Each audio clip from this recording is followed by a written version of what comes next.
টাকা ক্ষমতায় আসলে, বলছে না? হ্যাঁ। আচ্ছা, তার মানে কি একজনে দেবে দুনিয়া আর একজনে দেবে আখেরাত। মানে দুনিয়ায় চাউল ডাল দরকার আছে, কিনে খাইবেন, আর মরার পর ওই তসবিদের আপনি বেহেশত পাইবেন।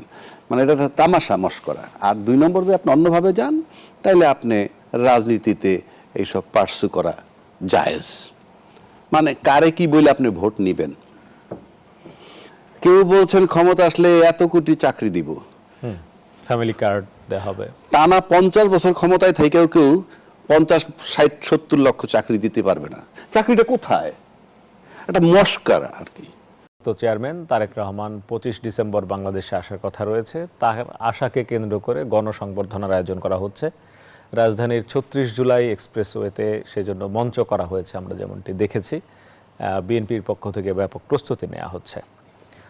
নিরাপত্তা শঙ্কা যেমনটি রয়েছে, তেমনি সবচেয়ে এই মুহূর্তে সর্ববৃহৎ রাজনৈতিক দল বিএনপিতে উচ্ছ্বাস, আনন্দ এবং 17 বছর পর তারেক রহমানের দেশে ফেরাকে ঘিরে উৎসাহ উদ্দীপনা তো রয়েছে নেতাকর্মীদের মধ্যে। কি হচ্ছে রাজনীতিতে, এটি নিয়ে আজকে কথা বলতে চাই। RSS টির জনতন্ত্র গণতন্ত্রে আপনাদের সঙ্গে আছে শেখ জায়েদ, আমার সঙ্গে দুজন অতিথি আছেন স্টুডিওতে, পরিচয় করে দিচ্ছি। ডানে আছেন অ্যাডভোকেট আবু হেনা রাজ্জাকী, সিনিয়র আইনজীবী, সুপ্রিম কোর্ট, স্বাগত আপনাকে। সর্বডানে আছেন জনাব এম এ আজিজ, সিনিয়র সাংবাদিক, স্বাগত আপনাকেও। শুরু করতে চাই জনাব এম এ আজিজ আপনাকে দিয়ে। ভূমিকায় একটু বলেছি, প্রশ্ন একটাই, কি হচ্ছে রাজনীতিতে, আপনি কি দেখছেন? দেখেন, এখন যে অবস্থায় আমরা এসে পৌঁছেছি, নির্বাচন ছাড়া কোনো বিকল্প নাই। সরকারের পক্ষ থেকে নির্বাচনের প্রস্তুতি দৃশ্যমান দেখা যাচ্ছে যে তারা প্রস্তুতি নিচ্ছে। আজকে 4টে গাড়িও উদ্বোধন করেছে। সুতরাং প্রস্তুতি যদি ধরি, সরকারের পক্ষ থেকে দৃশ্যমান যে প্রস্তুতি পুরোটাই আছে। কিন্তু ধরেন এই যে আপনি বললেন যে অলরেডি কি 20 জনকে গানম্যান দেওয়া হয়েছে।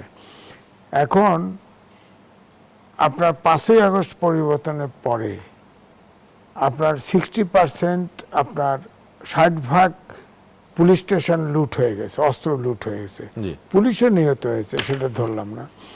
এরপরে এই ফ্যাসিস্ট সরকার চলে যাওয়ার আগ মুহূর্তে প্রায় 2.5 লক্ষ অস্ত্র লাইসেন্স দিয়েছে তাদের নেতাকর্মীদের কাছে। তো সুতরাং এই অস্ত্র আজ পর্যন্ত পরে যৌথ বাহিনী লাগানো হলো, দেখা গেল ছুরি, কাঁচি এইগুলো দেখলাম, কোনো অস্ত্র উদ্ধার দেখি নেই। এখন আবার ডেভিড হান্ট সেকেন্ড ফেজ চলছে। সেকেন্ড ফেজে দেখা গেল একজনকে গ্রেপ্তারের বদলে এক শিশু হ্যান্ডকাপ পরে নিয়ে যাচ্ছে। আমি তো ক্রিমিনাল কিছু ধরছে, আমার ধারণা হচ্ছে যে আওয়ামী লীগের কিছু কর্মী ধরছে আর কি। এখন তো নেতারা সব পলাতক, কর্মী ধরছে। তো এদিকে ধরেন গণ অধিকার পরিষদের সাধারণ সম্পাদক তিনি অনেক আগেই বলেছেন যে তার কাছে প্রমাণ আছে 50 জন প্রার্থীকে টার্গেট কিলিং করা হবে।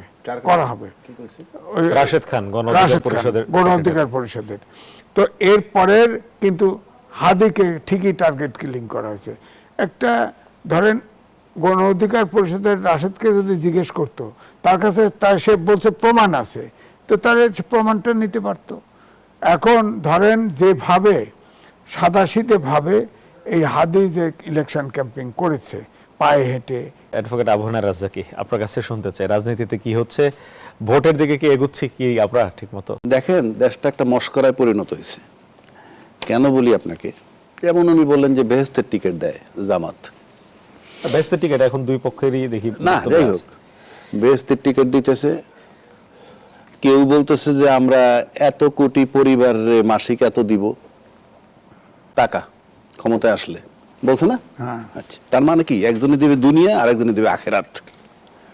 মানে দুনিয়ায় চাউল ডাল দরকার আছে, কিনে খাইবেন, আর মরার পর ওই তসবিদের আপনি বেহেশত পাইবেন। মানে এটা তামাশা মস্করা। আর 2 নম্বর যদি আপনি অন্যভাবে যান, তাহলে আপনি রাজনীতিতে এইসব পার্সু করা জায়েজ। মানে কারে কি বলে আপনি ভোট নিবেন। কেউ বলছেন ক্ষমতা আসলে এত কোটি চাকরি দিব, ফ্যামিলি কার্ড দেওয়া হবে। টানা 50 বছর ক্ষমতায় থেকেও কেউ 50, 60, 70 লক্ষ চাকরি দিতে পারবে না। চাকরিটা কোথায়? একটা মস্করা আর কি। এতটুকু একটা দেশ, 18 কোটি লোক, আপনি চাকরি দিবেন কোথায়? কি জায়গাটা কোথায় চাকরি দেওয়ার? তো চাকরি দেওয়ার লোক থাকতো 20 কোটি লোকের জন্য 2 লাখ পুলিশ থাকে?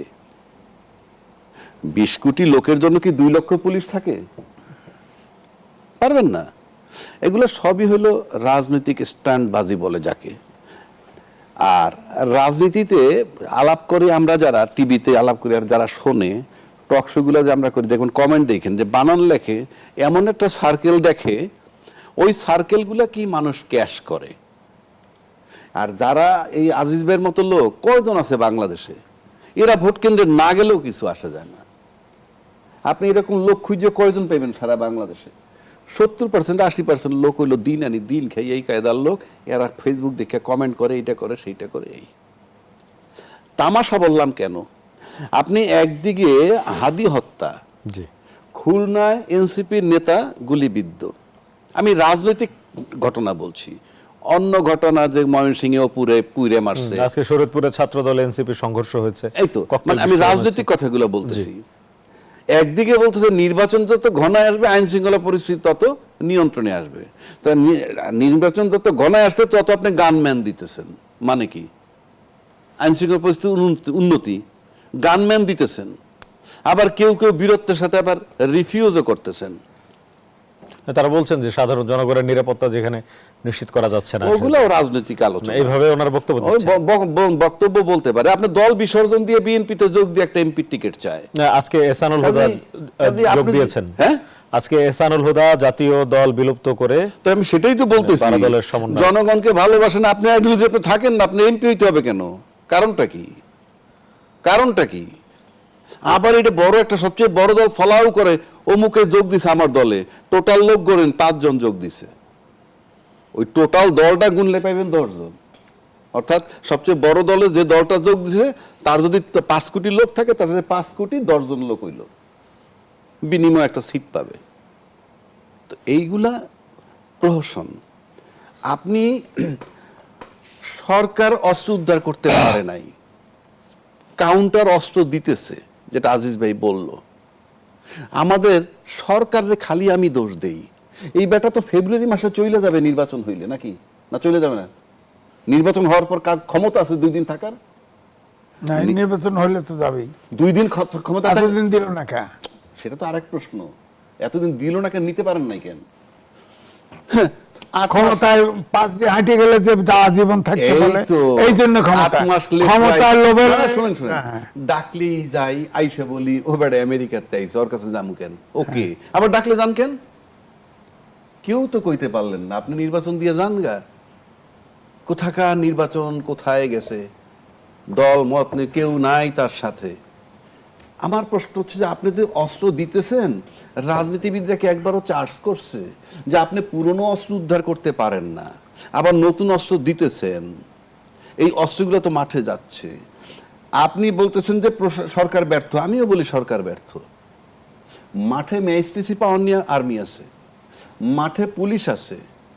রাজনীতিবিদরা কি সত্যটা, আপনি ব্লেম গেম না খেইলা গিয়ে জিজ্ঞেস করেন না মাননীয় প্রধান উপদেষ্টা, মাঠে ম্যাজিস্ট্রেসি পাওয়ার নিয়ে আর্মি আছে, পুলিশ আছে, অস্ত্র উদ্ধার হইতেছে না, হাদিরে গুলি মারলো তাকে ফের পাওয়া যাচ্ছে না, কিন্তু ময়মনসিংহে যে কাকে পোড়ায় মারছে, পিটাইছে, তার আসামি গ্রেফতার করে কিছু রিমান্ডেও নিছে। মানে কেন এই পার্থক্যটা কেন? আপনি কি নিষেধ করছেন অস্ত্র উদ্ধার করতে, নাকি আপনি বলছেন প্রশাসন শোনে না? বিষয়টা ক্লিয়ার করে না কেন রাজনীতিবিদরা? ঠিক, এই কি ঠিক, এই ব্লেম গেম কেন? Why you are cheating the people? সরকার পারে না, সরকার পারে না। এই সরকার তো শেখ হাসিনার মৃত্যুদণ্ড দিছে। বাংলাদেশে কোন সরকারটা আছে রাজনৈতিক যাইছে শেখ হাসিনার জেল দিবে? বরং কোন নির্বাচিত সরকার আসার পর এই বিচার আর হবে না। I am throwing A challenge. যে দল ক্ষমতায় যাবে বা যারা নির্বাচন করে, একটা লোক কি আজ পর্যন্ত বলছে এই বিচার আমরা কন্টিনিউ করব? বলুক, এই বিচার আমরা কন্টিনিউ করব। বরং আপনি লিখে রাখেন কেন নির্বাচনের জন্য তৎপর, শুধুমাত্র তাদেরকে রিলিফ করার জন্য, যাদেরকে এখনো কাস্টডিতে রাখছে সার্ভিং অফিসার। আমি সার্ভিং অফিসারের বিরুদ্ধে না, আমি বলছি যে অপরাধ করুক। পারবে কেউ? পারবে না।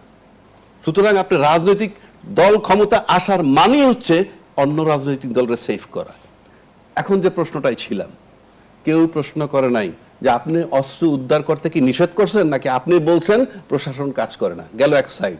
সেকেন্ড সাইড আসেন, বাংলাদেশের রাজনৈতিক দল এখন বিরাট ভূমিকা, যেটি মাঠে আছে। আইজিপি গিয়ে জিজ্ঞেস করতে পারছে একবারও যে ভাই অমুকরা গেলে গরম পানি মারেন, অমুকরা গেলে ঠান্ডা পানি মারেন? সরকার বলছে? সরকার বলছে ঠান্ডা পানি আর গরম পানি পাইছে? প্রশ্নটা করেন না কেন? এই ব্লেম গেম, এই চিটিং দ্য পিপল চলবে না বাংলাদেশে আর। Change is no doubt about it. নির্বাচন হতে পারে, নির্বাচন ক্ষমতায় যেতে পারেন, ভালো হচ্ছে না, হবে না। নির্বাচনও ভালো হবে না, কিছুই ভালো হবে না। নির্বাচন পরিষ্কার, বাংলাদেশের ইতিহাসে জঘন্যতম নির্বাচন হবে এবং রক্তাক্ত নির্বাচন হবে। কারণ আপনি সেদিন হাদি মারা গেছে, আবার আজকে গেল এনসিপির, আজকে মারা যায়নি, বেঁচে আছে। ঠিক আছে, গুলি করছে। আর একজনের নাম বললো 50 জন।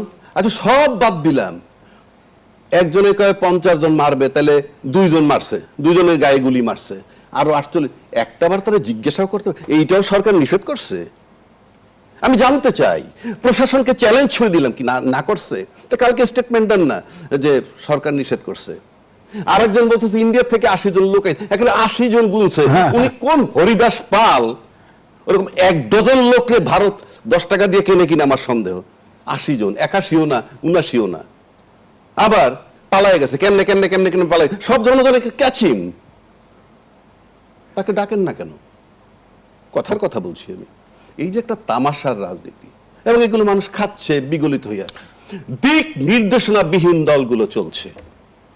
দেখেন না আমার কোন দলটার কি এখন পর্যন্ত, কোন দলটা বলছে যে আমরা ক্ষমতায় গিয়ে এই এই কাজগুলা করব, আমার ফরেন পলিসি হবে এই। তারেক রহমান 31 দফা দিয়েছেন। নূহ নবীর আমলের কাহিনী আমরা শুনলাম সেই দিন, 2 বছর আগে দিয়েছেন, 3 বছর দিয়েছেন। আপনি করবেন ভালো কথা, এইগুলো তো আপনার নিজের গঠনতন্ত্রে আপনি ঢুকান নাই। আপনি যে প্রশ্নটা আমাকে করলেন, আপনি করবেন এটা আমার সংবিধানে ঢুকান লাগবে কেন? আপনার গঠনতন্ত্রে লেখেন না। আমি হোমওয়ার্ক, আমি কালকে কার কার সাথে দেখা করব, আমি কি কি কাজ করব, আমার ডায়েরিতে লিখি না কেন আগে? আমি ক্ষমতা এসে করব, ভালো কথা। তার মানে জবাব হচ্ছে, আপনি বলছেন যে রাজনীতিতে তামাশাই হচ্ছে। তামাশা না তো, তামাশা মস্করা। কারণ একটা কথা দিয়েই রাজনীতিতে করে, সেটা কি? রাজনীতিতে শেষ কথা বলতে কিছু নাই। কোথায় পাইছেন এটা? আপনি আপনার নিজের সন্তানের কাছে একটা বিষয় নিয়ে 2 দিনে 3 পদের কথা বলে দেখেন, কি তোমার একজোড়া জুতা কিনে দিব, আজকেই কিনে দিব। ওকে, দুপুরবেলা করলেন আজকে তো হচ্ছে না, কালকে কিনবো। কালকে গিয়ে বললেন সপ্তাহের অপেক্ষা করো। You are a liar and you are a cheat, এইটা বলবে সন্তান। আর রাজনীতিবিদরা যে বলে বৈধভাবে প্রতারণা করতেছে। রাজনীতিতে শেষ কথা বলতে কিছু নাই। আমার প্রয়োজনের সাথে নিয়ে মন্ত্রী বানাবো, আর আমার প্রয়োজন না হইলে ভাই তোমার গায়ের থেকে গন্ধ আসে। অনেক ধন্যবাদ আপনাদের দুজনকে। একটা বিরতি।